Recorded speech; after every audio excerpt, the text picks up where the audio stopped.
Bakugou X Listener. You don't so much wake up as you're launched awake. The bedroom door slams open, and 2 years and 10 months of pure momentum barrels across the hardwood, scales the duvet like a mountain, and faceplants right into your sternum with an oof that knocks the air right out of you. Up, Mama, Dada, wake up, wake up, wake up, wake up. Katsuki's hand finds your waist under the covers, fingers spreading instinctively protective, even in sleep. He blinks into the half-light, hair a blonde explosion that refused to obey gravity, and squints at the tiny shape bouncing on your ribs. The floor-to-ceiling windows are a gray watercolor of early morning somewhere far off. You can hear the quiet hum of the city and the way only you can in this big, quiet house. Your son plants both palms on your cheeks like you're a TV. He's turning towards the right channel. Mama, I want a baby. You groaned into the pillow. You are a baby. Your baby scowled. That Katsuki scowl, that miniature version, but was devastatingly serious. No, a little baby. For me, he whined. You feel the mattress shift as Katsuki pushes up onto one elbow. And even without seeing him, you can feel that smirk forming as he scrubs a hand over his face. Then he hooks an arm around your son's middle and hauls him into the crook of his bicep like a football. Hear that? He says, voice gravelly and warm. The man got taste. Katsuki, you warn, because you knew that tone. He turned to you, big grin on, bright and unfair. Come on, he drawls out, leaning over to steal a morning kiss from you that you're too sleepy to block. You know you liked making the first one. You spotted his shoulder and your son gasped, delighted. Daddy's got in trouble, and he kicked his heels. Baby, now! Brad's got a schedule, Katsuki mutters, amused, and tosses your son a blanket like he's a cape, and rises in one fluid stretch and flashes the line of his back, all hard work and self-discipline. He pads towards the bathroom and calls over his shoulder. I'll start making pancakes. You negotiate with management. Negotiations go about as well as any hostage situation conducted by a toddler.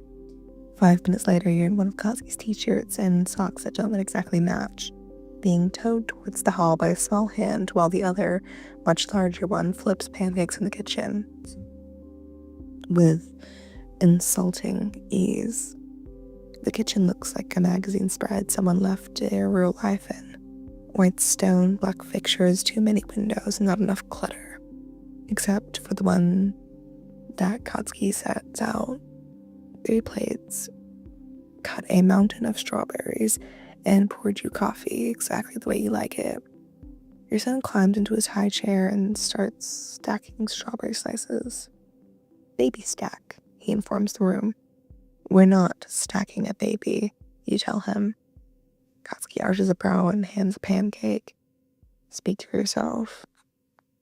You look at him over your mug and he only smirks and shakes his powdered sugar over your kid's portion like snowfall.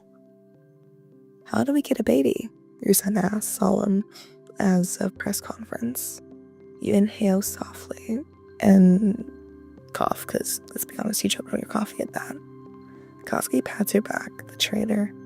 Teamwork, he says breezy, then winks at you, and it's a perfectly retched wink.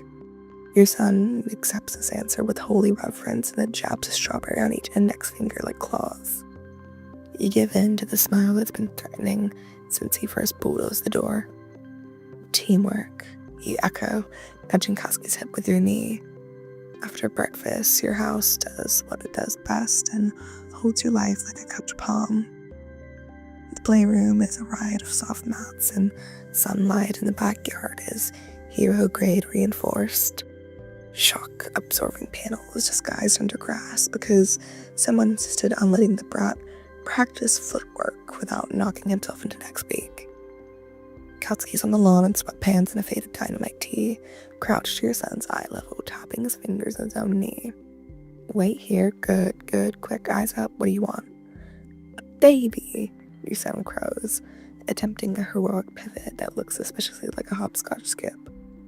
After nap time, Katsuki says without missing a beat, and your son, ever the pragmatist, accepts the terms.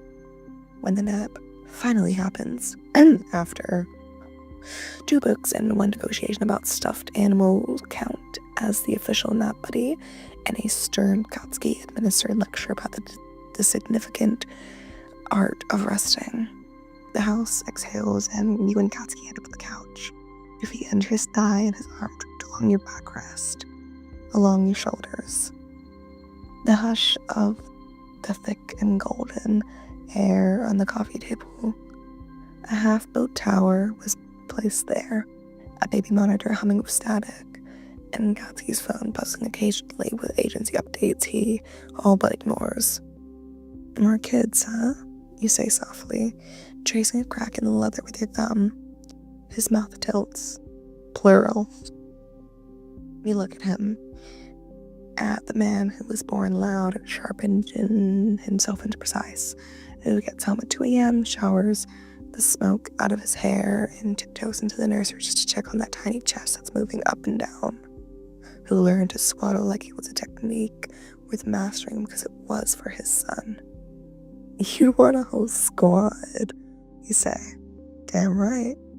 He doesn't bother disguising his tenderness that slides into his eyes when he says it. He never has with you. It's quiet. Yeah, it's like admission. Flicking a glance around the big, beautiful house. Too quiet when you're both asleep. I'm thinking about it. Nothing that matters. You rest your head on his shoulder. We could fill it up.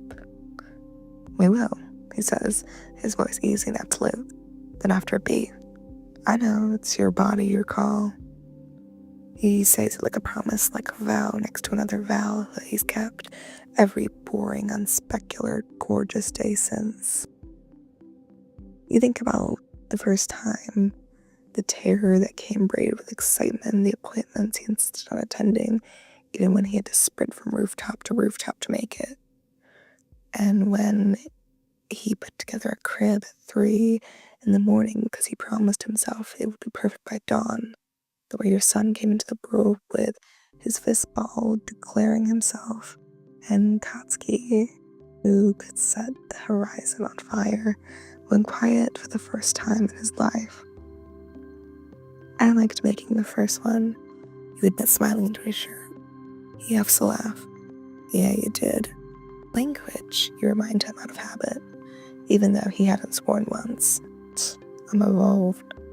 You tilt your head and kiss his jaw. Tonight, you say, and your whole body sharpened with attention. After bedtime, he kisses you like an agreement, like victory. Teamwork, he mutters. The evening smears itself across the windows, violet blue. The city lights up and the house glows warm. There's bath time, water everywhere. Katsuki's laugh is bright and unguarded when he gets ambushed with a plastic cup. There's pajamas with heroic dinosaurs and a bedtime story that's read in a gravelly, dead serious voice that makes you absolutely not tease him about. There's your son's hand curling around Katsuki's big thumb and not letting go until the third lullaby hums itself into a yawn. You close the door with a soft snore and stand in the hallway with him, listening to this tiny sound no fancy house could muffle. Katsuki looks at you like the whole world was right there in the dark. You sure? He asks, low and careful, in a way he reserves for only 2 things. You nod.